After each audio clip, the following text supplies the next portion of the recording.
podcast you've been looking for all along. Step into the life of urban exploration with guests from around the world.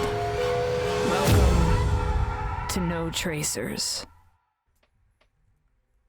Welcome back to the No Tracers podcast. My name is Kay, and I am your host. I'm also known as no.tracers on Instagram and no tracers on TikTok.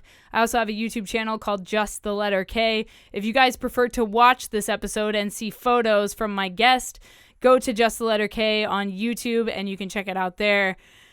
Before we get into this episode with Munmonster, who is an amazing portrait photographer and loves abandoned places, I gotta let you guys know about a few things. The first being, I have a book out called No Tracers, an Urban Explorer's Diary. And if you guys want to get a signed copy of it, just go to notracers.com/shop. Over on notracers.com, you can also find my blog. You can find my urban exploration videos. All that good stuff is over on that website. If you want to be on the No Tracers podcast and share some of your urban exploration stories, please hit me up on Instagram at no.tracers and we will schedule a time for you to come on to the show. I would love to do more than one a week. Right now, these come out every single Friday. So if you're a new listener, hit that subscribe button so you get notified when a new episode drops. But I would love to do these twice a week or, more frequently than I am now. So I would like to get some more guests on here if possible. Let's book it. Let's make it happen. Thank you guys for reaching out. I appreciate it. The next thing I need to let you know about is that there is a way to get a free photo print from me, a signed photo print from an abandoned place I've explored. All you have to do is go to Apple Podcasts and leave a rating and feedback on the No Tracers podcast. If you type in No Tracers, you should be able to see the main page, scroll all the way to the bottom, and there's an area where you can leave a rating and feedback on the show. If you do that, take a screenshot and send it to me at no.tracers on Instagram, and I will mail you a signed photo print as a way of saying thank you for doing that and for supporting the show. And the last thing I need to let you know about is that we actually have a partner on this podcast, and that is Liquid Death Water. If you've never heard of Liquid Death Water, hey, don't worry. I've got an ad for you in 3, 2, 1. From the streams of the Austrian Alps comes a new kind of water. A water that is sure to raise you from your grave. If you're tired of buying cases of plastic water bottles that contain carcinogens and God knows what else, or if you're trying to lower your waste footprint, Liquid Death comes in beautifully rugged aluminum cans. Murder your thirst with a can of Liquid Death. Check the link in the description and use code JustTheLetterK at checkout for 10% off your order. Liquid Death. Murder your thirst. So yeah, if you're thirsty and you would like to murder your thirst with a cold can of Liquid Death water, they have still and sparkling water. Check out liquiddeath.com and use code JustTheLetterK for 10% off your order, or you can just hit the link down in the description. It's a direct link to the website that will apply that code for you. All right, guys, let's get into this episode. Munmonster, please introduce yourself and how long you've been exploring to the No Tracers audience. All right. Hi, I'm Katie Munley. I'm Munmonster on Instagram. And I'm a photographer. Basically, it's a hobby. I do freelance stuff too, but I'm kind of at a point where I just do what I want to do. And so, I do a lot of exploring, a lot of different work like that. And I've been exploring for about 10 years, seriously. More serious, actually, probably in the past 5 years. But I got my first DSLR camera in 2010. And yeah, ever since then, I've just been doing weird shit. I love it. So what got you into abandoned photography and exploring abandoned places? It's not a very normal thing to do. There's a very niche group of us that do this. So what got you into it? Honestly, I'd have to say I grew up diagonally across the street from an old paint factory that became abandoned when I was a kid. And so my neighborhood friends and I, we would all go in there and explore the factory. And turns out my brother used to go and bring alcohol in there and have parties and stuff. I didn't do any of that. I was more into checking stuff out. And it kind of became a joke, like, "Hey, come over to my house and we can check out the factory," you know? And, yeah, so that's kind of what got me into it. As I got a bit older and got my first real camera, I brought, this girl that used to work with me at Aldo's Shoes. Her name's Logan, and she was kind of like my first willing model that went into an abandoned place with me. Her and her boyfriend, now husband, went in, and I took pictures of them, and that was kind of my first real introduction into, what I really started to do as far as taking serious trying to be serious pictures in abandoned places. So tell me a little bit more about that first exploration with a model. Like, tell me about the place you went into, and tell me more about what went down during that session. Well, that was really, like, the first time is when I just went. It was so easy, I mean, just going across the street from where I lived. So, a couple years later, I met who's now one of my best friends, Shannon Shanster on Instagram, and we became, like, instant friends, and I somehow convinced her to go into abandoned places with me. It's really hard to find people, to do that kind of thing with you. So when she was just like, "Oh, hell yeah, I'll go and I'll model for you. I don't give a shit." And she does whatever I ask, and she was fantastic. And one of the first places we went was my friend Monkey. We call him Monkey. His name's Mike. He actually gave us this location. It's right by my house. He was like, "Oh, there's two abandoned houses together.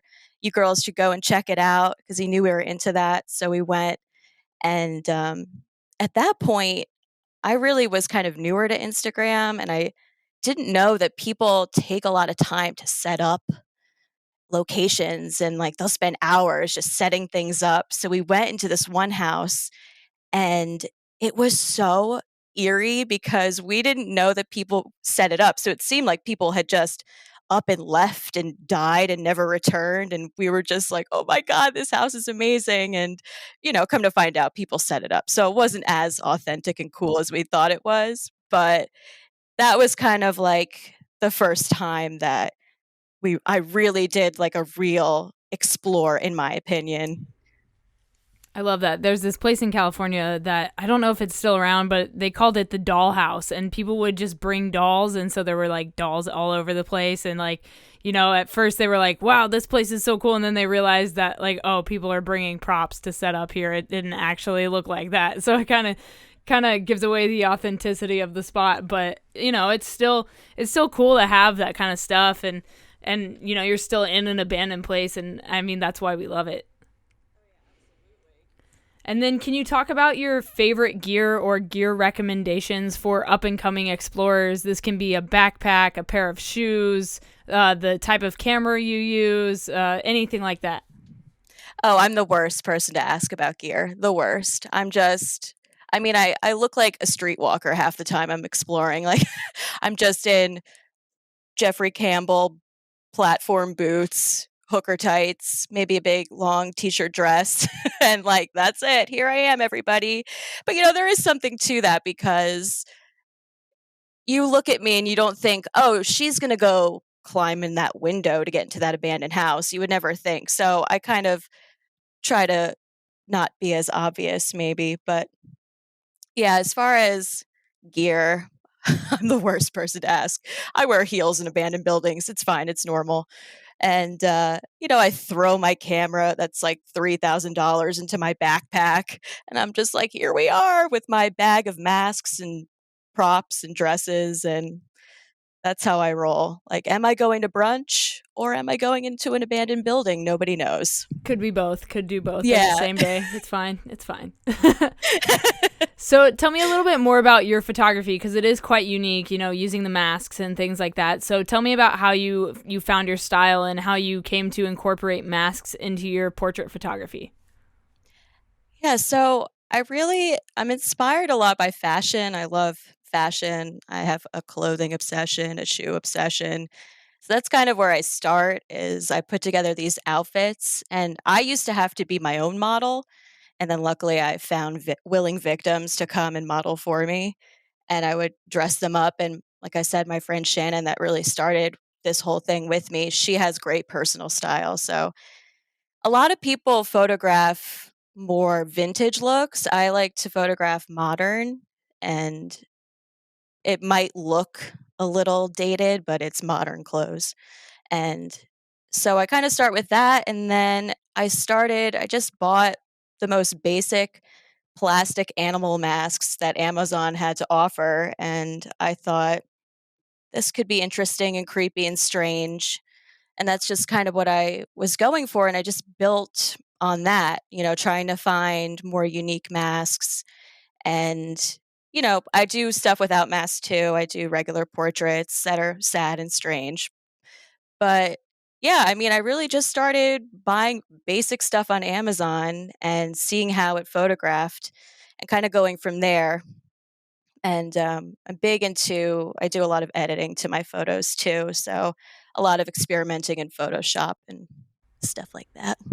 I love it. I love how, unique it is, and I love that you bring your editing style into it as well. It's not always just like the raw photo. You have a unique style that you bring into it, and I love that so much. Thank you. And I try. yeah, yeah, and the masks you find are, phenomenal. They're super cool, and so I definitely wanted to know more about them, and so thank you for sharing that. Can you talk more about social media and what it's done for you as a creator and as an urban explorer? Like, have you been able to connect with other people to explore or anything like that? Oh, definitely. Once I kind of got the hang of Instagram and using hashtags and then realizing kind of what you need to do to get featured on feature pages and stuff like that. And then I started connecting with different people in the community. And one of the first people I connected with was Rumham Revenge. He's now one of my best friends.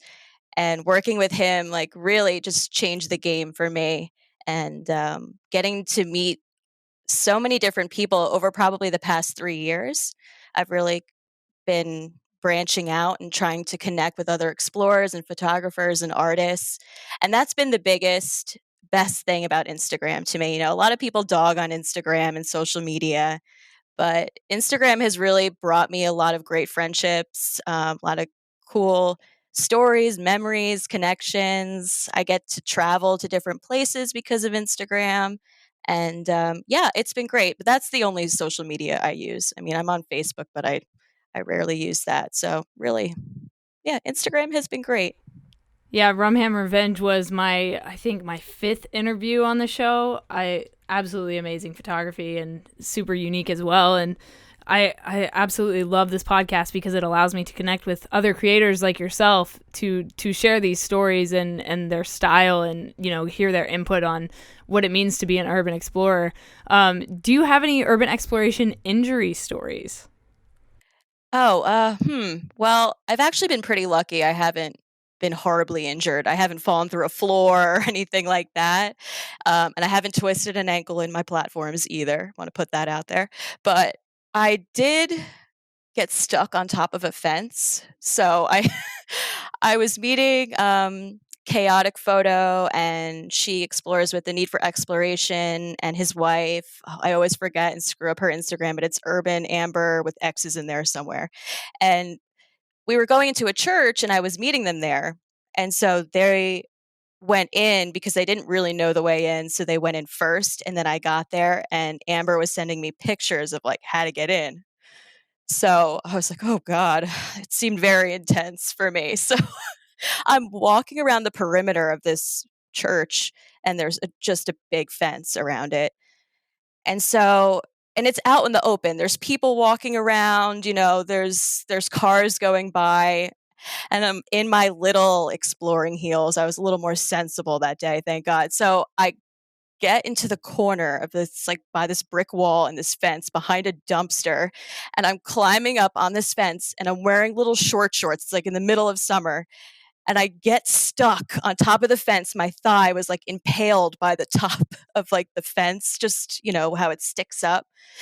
And I was stuck there for like probably 45 seconds, but it seemed forever. And I was just like, the next move I make is going to determine if I rip my thigh completely off or somehow manage to get over this fence. And luckily I'm pretty, good with stuff like that. But Oh man, it was looking pretty bleak there. And then I was just bleeding down my leg. And then I had to crawl into this drain grate thing and go into this dark basement that had a sand floor and locate a bathroom. I was like, this is a lot for, 9 a.m. on a Saturday morning. And I went and I like appeared up there. I was like, you people are fucking crazy. But it was a great time. Oh my god, that's fantastic. Worth it. Oh, totally worth it, man. Those make for some of the best stories. The near misses are my favorite. Oh man, it reminds me of this abandoned jail I explored, and we ended up so we got in. We were there for about, I don't know, an hour and a half, and then all of a sudden there's a police officer outside in his cruiser, and he parked literally right where we went in. So It was like a hole. Somebody had kicked a hole through one of the boards, and we crawled through there, and he literally parked in the shadow of the building where you couldn't see him so that he could catch us when we got out, right? But we saw him because we're up on the 4th floor, and we looked down through the slats in the window, and we're like, okay, there's a cop there. We can't go out that way. We have to figure something else out. Come to find, the only way out is from the 2nd floor of the jail. They had bars on the windows still, but there was a hole in the window, so we had to find a rope, tie the rope, climb down this huge pipe, and then climb over a giant razor wire fence. My friend gets her shoelace stuck on the razor wire fence. And I'm like, okay, don't panic. Whatever you do, don't panic, because you're gonna literally slice your leg open. Oh my god, it's the near misses are my favorite stories. I love how you had to just get a rope. There happened to be a rope. There happened to be a rope there. How convenient. So convenient. Oh my god. If there hadn't been a rope there, we literally would have been probably arrested. But we all had our skateboards with us, and we were skating around inside this abandoned jail. And so when we finally got out, jumped down on the train tracks, and then got back to the sidewalk, we just skateboarded back to our cars like we were just, skateboarding around town. And the cop was none the wiser, and who knows how long he waited there for us to come out. Nothing to see here, folks. Just some casual skateboarding happening. Just casual skateboarding with camera bags. No big deal. Yep. It's fine. Oh, my God. And can you tell me about your scariest exploration? This can be, running into cops, homeless people. This could be paranormal activity if you believe in that sort of thing. Let me hear some stories.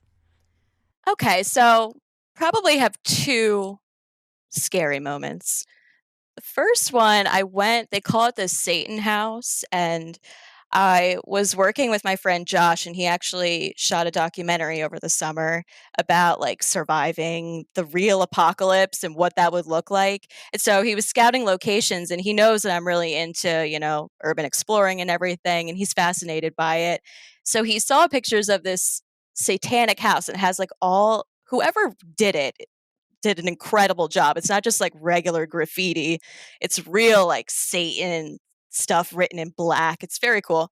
And he was like, "Oh, do you know where this is?" I said, "Hell yeah." He's like, "Well, do you want to go?" I was like, "Of course." So we went, and he had to shove me into this tiny ass window, and I was taking self-portraits there, and he was just scouting it and everything. And so I had my tripod, which I rarely use a tripod.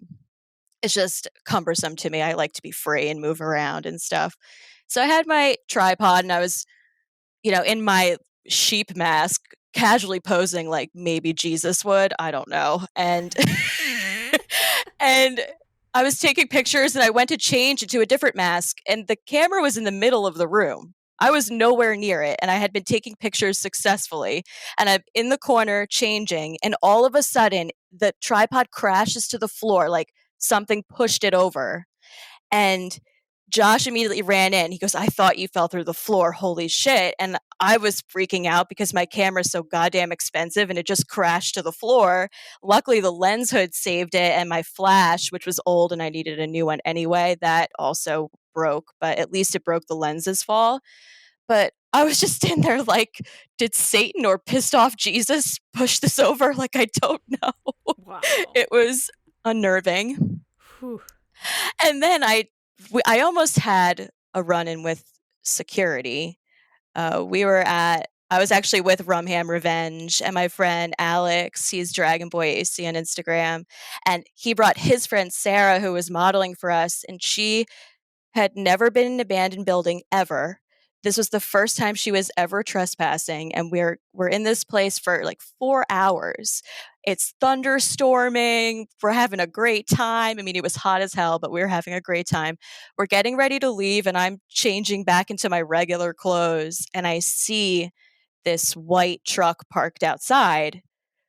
So I'm looking out the window. I'm like, oh no. And it was a security man. And so I went upstairs and we're all freaking out. And Alex and Sarah were nowhere to be found. Like, I had to call him because the place is so big. And I was like, there's security outside. I don't know what's going on.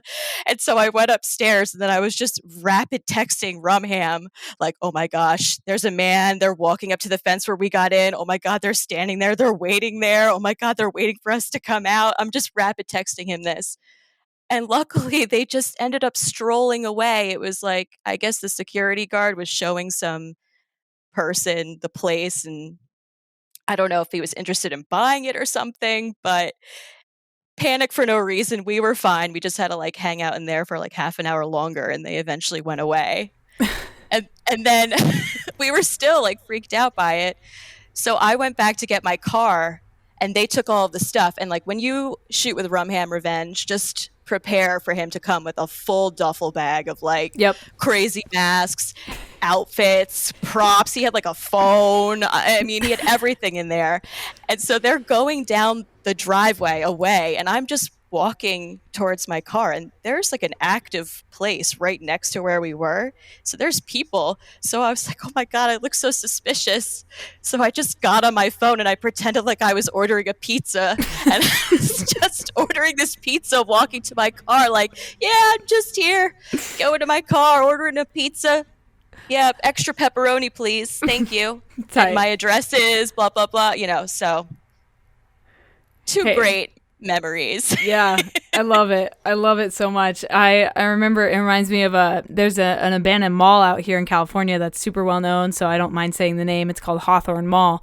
And I was in it with a bunch of friends of mine, and all of a sudden one of our homies, Urbex Off Limits, he can make the sound of like the police siren that goes like, ooh, you know what I mean? Oh my gosh, yeah. But it literally sounds like it. So we're, just exploring this mall, and then all of a sudden out of the darkness we hear, and so we're like, fuck! So we take off running, me and like a bunch of other people, and there were like some kids in there like smoking pot, just hanging out. And so like we're literally all like packing our gear up and running back to the entrance we got in through. And the kids are like, did you guys hear that? Is that for us? And I was like, I don't know, but we got to get out of here. So we get out of the mall, go back to the car, and we're like breathing heavy, freaking out. And we're like, where's Urbex Off Limits? So I'm like texting him and calling him, and he never brings his phone into these places. So I was like, my gosh. We'll never know what happened to him. So we're waiting in the car, and then all of a sudden he like appears out of nowhere, and he's like, hey, what happened? And we were like, you didn't hear that police siren? And he was all, oh, that was me. I was just messing with you guys. Fuck. Evil. Bro, not the time or place. No. But that is genius. Yeah, brilliant. Absolutely brilliant. If you want to, like scare people out of a neighborhood, that's the way to do it real quick. Oh, absolutely. And then tell me about your favorite exploration to date, if you can pick one. I'd have to say probably exploring this abandoned mansion. I went twice. They call it the Clown House because it has this child's room with, like kind of circus painted. And that's the first room I saw of the house, and I was like, I have to go there. That'd be so cool. And I was at work on a Saturday, and I was talking to my friend Taryn, Tyrannosaurus Urbex on Instagram, and I had never met her in person before, but we had been talking online, and she was like, well, I can take you there today. Do you want to go? I was like, oh my God. I mean, so spontaneous, not like me, but I was like, hell yeah, let's go. So I met her in a Walmart parking lot, and we went there. And she had only been there at night another time. So this is the first time she was going during the day.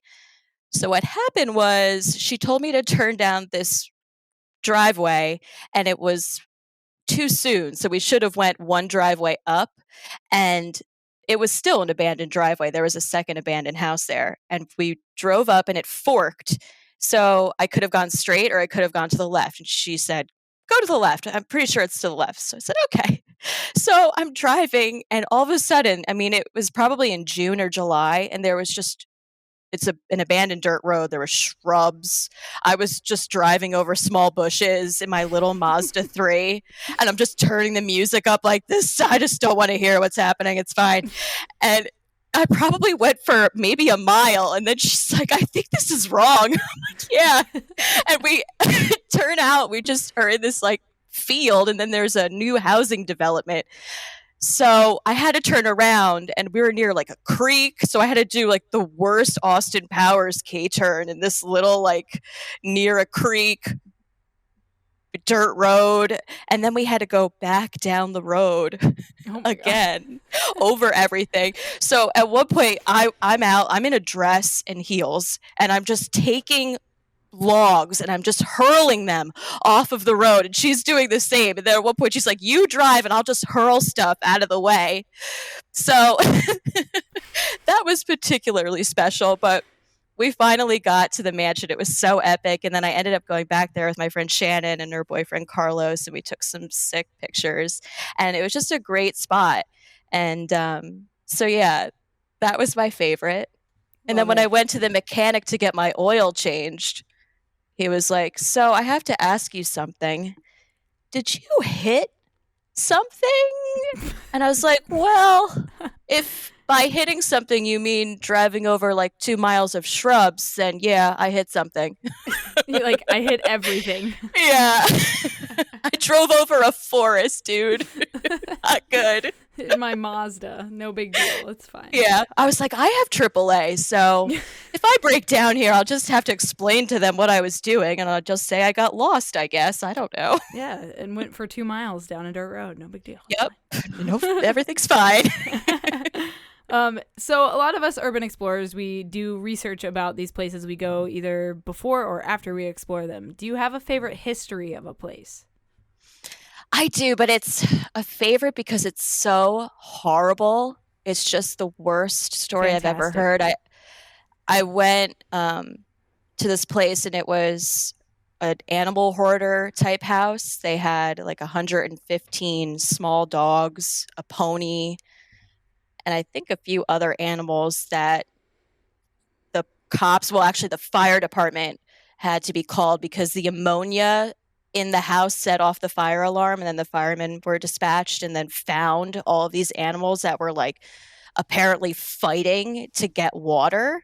Wow. Just so awful and disgusting. And like a lot of them were Yorkies, and I have a little Yorkie, and he's the love of my life. And so it just made me so sick. And when I shot there, it's all I could think about. And like, we couldn't even be in there for more than maybe 45 minutes, which for me is short, because the smell was just unbearable. It gives you like a fucking headache. Mm-hmm. And it was just so sad. But like, the sadness kind of helped my creativity in a way. Sure. So I guess that's why it's my favorite, because it's so fucked up and sad. And yeah, that place will always haunt me for sure. Definitely. And do you prefer to explore alone or with people? Oh, definitely with people. I have explored alone actually more recently, just by chance. But being with a group is so much better, because, I'm a lady. I'm small. People could kidnap me easily. I'm a good kicker, but I just don't want to put that to test. So, yeah, I don't explore alone. But I did. Sometimes I'll go on, a hike with my dog, and I'll find, like, I literally found a whole entire abandoned farm with just me and my dog, and I carried him around a giant abandoned house. But it was in a good area, and I was, the trail to this place was fairly close. So I felt safe enough to do that. I wouldn't do that if it was really sketchy. Yeah, I've explored a few places by myself, and like one of them was an old insane asylum in Indianapolis, and it was called Central State, and there's like a museum next to it where they have like the history of the place. And so I like went into the museum, and I was like, hey, so is this place abandoned, or like what's the deal? And they were like, oh yeah, it is. And I was like, can I go in there? And they were like, yeah, just don't let the police catch you. Their horse paddocks are like around the corner. And I was like, okay, bet. Thank you. Appreciate it. So I just like climb through a window, go explore this like the big powerhouse for this old asylum. And it had been snowing because it was like around Christmas time when I explored it. And there was ice on the floor. And I just remember like busting my ass, like falling all over the place by myself in the cold, like on concrete, just doing stupid, reckless shit by myself. And like, it's always scarier when there's a basement and you're by yourself. Absolutely. Like, I can't with basements. They freak me out. They freak me out. I actually went into an abandoned house recently. Every year I go on a bike trip with my dad for Father's Day, and we did this trail and we passed by an abandoned house. So I was like, on the way back, we have to go in. So we went in, and the floor was not good. And the basement, you could clearly tell there was a giant basement. So I did not like it in there. And I was like, I fear for my dad's life. Yeah, I'm like, not God a forbid fan. he falls through the floor and then I have to do something. Right? Ugh, not a fan of basements, man. And old floors. Definitely not a fan of those either. Yeah. Do you have any goal places on your Urbex bucket list that you haven't been to yet that you really want to hit? I always wanted to go to this mansion, and I wasn't sure if it was in Washington, D.C. or Virginia, but I'm actually going there for President's Day weekend and meeting some people. So that was on my bucket list, and I'm going to hopefully it'll all work out and not snow, and we get in and I can check it off. So, hey, good luck. I hope that you get to do that. That would be Yeah. super cool to check that off your bucket list. Yeah, and then I definitely want to explore the West Coast too. There's a lot of photographers out that way that I want to work with, and I don't really know any spots, but I feel like it would be really cool to take a trip out there. I've never been out west past like Las Vegas, so it's on my list. We've got water parks, we've got malls and hospitals, insane asylums, churches. I recently explored an abandoned SWAT training facility. So, I mean, we've got all kinds of shit out here. It's a good time. Yeah, water park, that would be really cool. Yeah, there's this huge, very, very well-known abandoned water park out here, and it's actually between Vegas and California, on the like just off the freeway, and it shut down back in like the late 80s or the early 90s because like who wants to go to a water park in the middle of the desert? Like nobody, no one's gonna stop there and then be wet for their 2-hour drive home. That's just not a good time.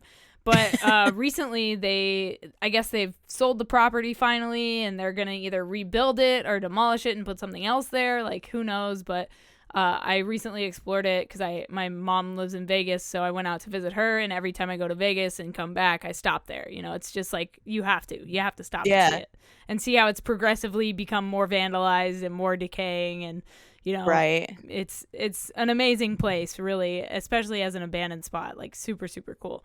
So yeah, I mean, if you want some spots, let me know. I got you. Hell yeah. And I just need time off of work. Yes, true. So if you could live in one place you've explored for 1 week, which place would it be? Oh, that's easy. There's a mansion right by me, and it's historic.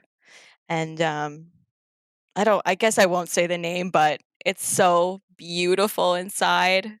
And oh my God, yeah. I mean, I would live there for a month, maybe a year. Maybe I would just squat there and claim squatters' rights. It's that great.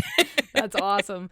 I haven't been into too many mansions. I don't know if I've been in any mansions. Like, that's one thing out here that they're kind of hard to get into because a lot of them still have like the Ring doorbell security system on them. Yeah. So like there's motion detectors, so it's like you can't really like get into these places. But a friend of mine has been into a ton of them, and so I just need to just bite the bullet and get in one. Yeah, doing mansions is probably the most nerve-wracking thing I think you can do because, I mean, there's cameras everywhere now, and a lot of these places have cameras, and you just never know because a camera could be freaking anything. So, but so worth it. You gotta at least do one or two. Come out this way. Yeah, absolutely. I'll head out there for sure. And my last question for you is, what is something you know now that you wish you knew when you started exploring? Oh my God, get an SUV, bitch. Get a big car. Don't drive a small Mazda. So much easier because you could just go down pretty much any road. So half the time when I'm taking my car, I'm like, I hope my car will make it. I mean, I've had it since 2011. It's still going. Amazing. Yeah, God bless it. Definitely invest in an SUV for urban exploring. That's the way to go. Absolutely. Cool. So if people want to follow your journey more, where can they find you online? Drop your username again. And thank you for coming on No Tracers. God, of course. You can find me on Instagram at Munmonster. I don't have a website. If anyone wants to try and help me make a website, feel free to reach out to me. I need help. And this episode is sponsored by Wix. If you need a Wix website, use my code down below.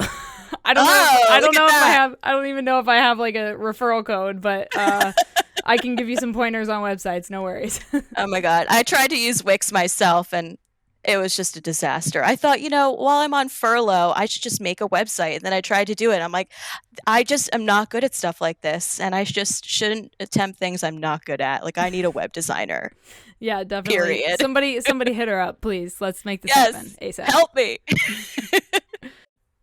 All right, guys, that was my episode with Munmonster. If you want to check out her photography, she is on Instagram. And if anybody knows how to make websites, please help her out. She definitely needs to get that done, get a website up and running. If you guys enjoyed this episode, please do me a favor and leave a rating and feedback on the show, especially if you're on Apple Podcasts. It really helps us grow on Apple so that we can reach a broader audience of listeners just like you. All right, guys, until next time, my name is Kay, otherwise known as No Tracers. If you guys want to pick up a copy of the book, notracers.com or No Tracers on Instagram. If you want to come on the show, I would love to hear your stories. All right, guys, stay strong, keep enduring, go out, go explore something, and remember, leave no trace.